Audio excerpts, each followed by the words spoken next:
Hello, this is Miss Luke, and I'm here to help you with comparing decimals.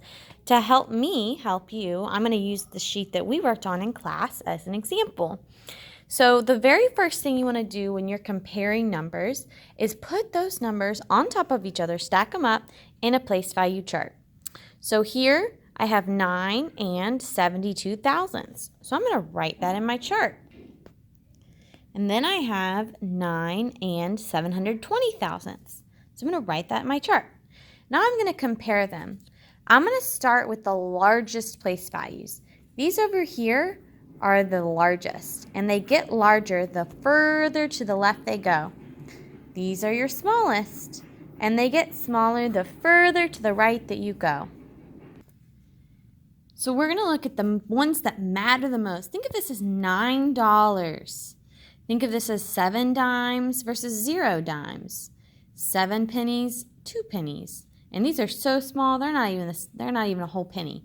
So we care about dollars. Who cares about pennies when you've got dollars? Well, the thing is, they both have the same amount of dollars, so that's not going to help us. So let's go to the next biggest one.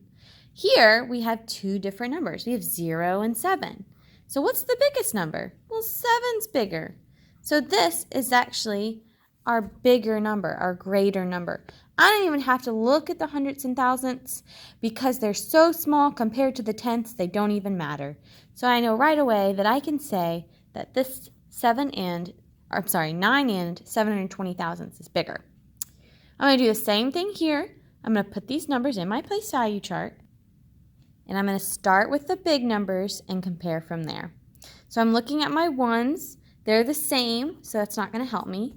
I look at my tenths. They're the same, so that's not going to help me. Now I go to my hundredths. Now this hundredth has a 0 in it, and this one doesn't have anything. But guess what? It's the same thing as nothing.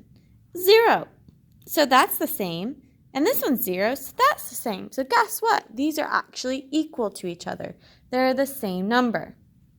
I'm going to do one more with you guys. So let's go ahead and put that number in the place value chart.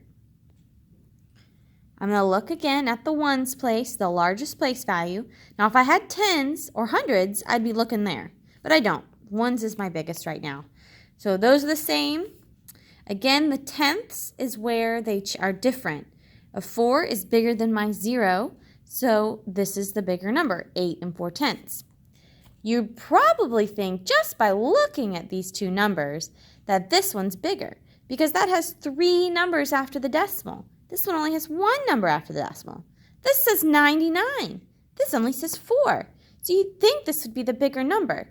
But see, we don't care about these tiny nines. These are tiny nines because we care about the tenths place. That's where they're different. That's the biggest place value where they're different. And so it matters more. I don't care about these nines over here because they're so small compared to this 4 tenths that this is a smaller number on top and a bigger number on the bottom. So if you can always put them in your place value chart, stack them on top of each other in the right place values, start with your bigger place values and work your way over till you hit a number where they're different, and that is where you find out which is the bigger number, or in this case, if they're equal.